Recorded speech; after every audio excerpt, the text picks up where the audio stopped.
Hi guys, welcome back again. So to my returning subscribers, thank you very much for always tuning in.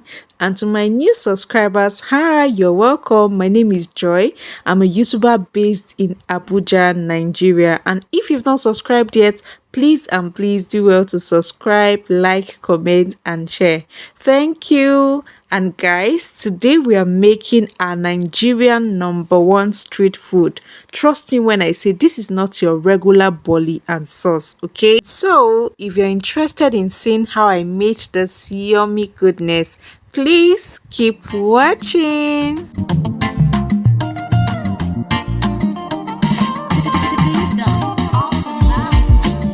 More music on DavePlay.com.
More music on DavePlay.com.